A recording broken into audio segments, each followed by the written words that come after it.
Virgo, ito yung second week ng November reading ninyo. Maraming salamat sa mga datihan na yung mga laging sumusubaybay sa ating YouTube, sa ating Facebook, pati Instagram and TikTok. At kung bago po kayo dito, please don't forget to subscribe sa aking YouTube. Like and follow na rin po yung ating FB, Instagram, TikTok. Send lang kayo guys ng PM para sa mga interesado mag-book or mag-inquire about personal reading sa aking FB page. Yung link at details na kailangan ay nasa description below, Virgo. Ano muna yung overall energy ni Virgo ngayong second week ng November? Ano yung overall energy?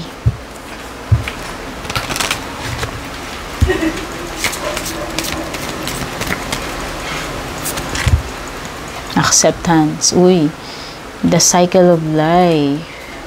Pwedeng may marireceive ka. Pwedeng ang meaning ng din nito kung paano mo tanggapin itong cycle ng buhay mo na nangyayari ngayon, kung nasaan ka ngayon doon sa ano mo tawag dito, yung revolution ng buhay mo, season. So this is a season of your life na kailangan mong pagdaanan. Daw kagaya ng mga seasons na nangyayari sa atin every year, tag-ulan, tag-araw, yung mga ganun. Yung mga months na lumilipas, eto yun. So, pwedeng merong season sa buhay mo ngayon, Virgo, na kailangan mong tanggapin kung ano man itong current na kalagayan, pinaroroonan mo or pinagdaraanan. Acceptance. Ayan. Importante kung paano mo tatanggapin itong season na ito. Itong pinagdaraanan mo na ito ngayon, Virgo. So, ano yung possible na challenge na makakaharap mo ngayong second week?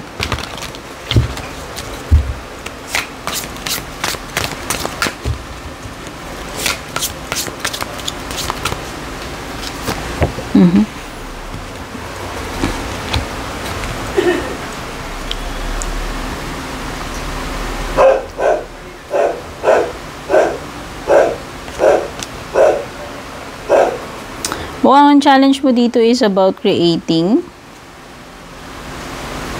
Hindi lang about creation, pati yung paano mo alagaan yung sarili mo, paano mo i-provide sa sarili mo yung mga needs mo, take care yung sarili mo, self-love, self-care. Para may kinalaman din ito sa commitment, ayan, sa love, sa relationship. So parang yung challenge mo is about receiving love, no? Love and care, parang pwedeng siguro iba sa inyo, hindi nyo na hindi fulfilled pagdating dyan sa bagay na yan. Pwedeng dyan kayo nag-i-struggle sa buhay ninyo, yung kung paano nyo mahahanap yung taong magpapahalaga sa inyo at magmamahal. Ito, pwedeng yan yung problema mo. Okay? Sa ngayon, yan yung season na pinagdadaanan mo rin siguro. Possible outcome for you, Virgo. Okay. Okay. So, pwedeng kasing, Virgo, the challenge here is because hindi kayo on the same page nitong person mo. Pwedeng water sign. Pwedeng water sign. Kung sino man ito, person mo, hindi ko alam, romantic. Para kasing you are dealing with someone na immature. Yun yung nasisense ko dito. So, yung outcome mo is pwedeng nahihirapan ka sa pag-handle ng relationship mo. Okay? Kasi itong person na to parang hindi siya nagmamature. Yun yung hinahanap mo from this person, yung maturity. Tingnan na natin. Ayan, o. Okay. O, pwedeng maloko pa tong person mo. Ayan, pagdating sa love life mo.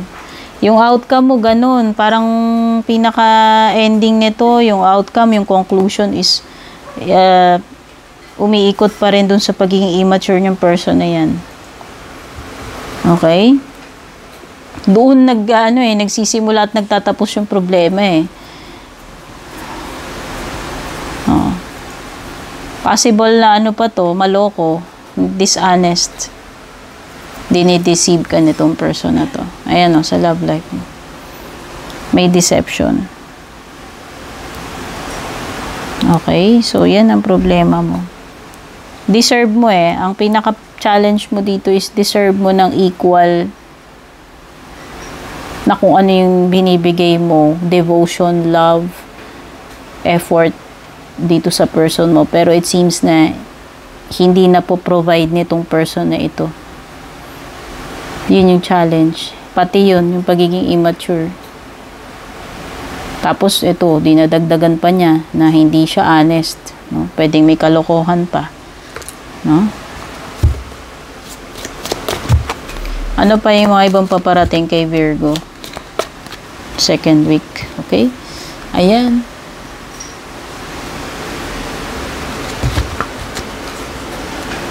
Pwedeng ito pa yung problema mo dyan sa person na yan. Masyado siyang ganyan. Hindi ko alam kung sa'yo o sa iba. Ayan, mukhang may problema talaga kayo. Kasi nga, ayan, parang meron siyang ginagawang kalokohan, di ba, yung binanggit ko. Dishonesty, kalokohan, tas immature. Tapos parang more on ganito pa, mababaw. Physical eh. More on physical siya eh. Hindi siya yung spiritual na connection. May binabanggit about September dito, Virgo. So, maging aware ka lang. Sa susunod pa na September yan. Pero ewan ko bakit lumilitaw. Baka konektado kasi dito sa mga pinag-uusapan dito. Kaya lumilitaw yung September.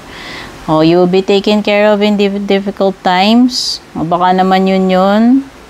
Kung magkakaroon ka man ng mga mahihirap na kalagayan sitwasyon by September, mukhang protektado ka naman. And at the same time ngayon, kung nakakaranas ka ng mga ganitong problema, challenges, hindi ka naman siguro basta magiging kawawang-kawawa or mapapabayaan, no? Yung needs mo ay maipoprovide pa rin sa iyo kahit na makaranas ka ng mga ganyang paghihirap or problema. You'll be receiving a precious gift. Wow! Virgo, makakatanggap ka daw na regalo. At take note, precious, kung ano man itong ibibigay sa iyo. O, diba? Malay mo, diamond ring na yan. Bongga, diba? Ano ba yung engagement ring? Nag-debut ka ba? Nakaka-receive o bongga lang talaga yung magre-regalo sa'yo? Basta, kung hindi man ito about a diamond ring, something na very precious yung mare-receive mo. So, pagdating sa closing message advice, Virgo, ngayong second week para sa inyo.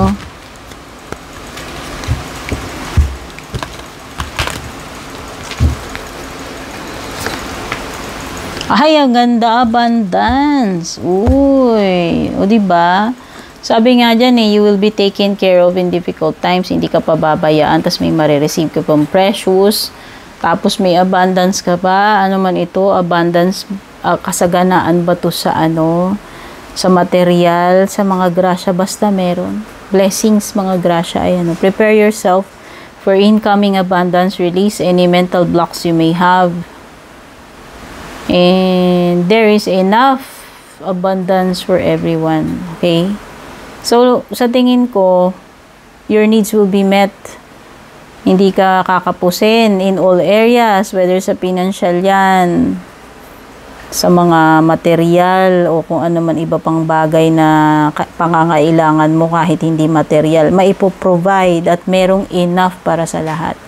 Okay, Virgo, napakaganda. Kung nagustuhan mo, don't forget to like and share. Take care and God bless.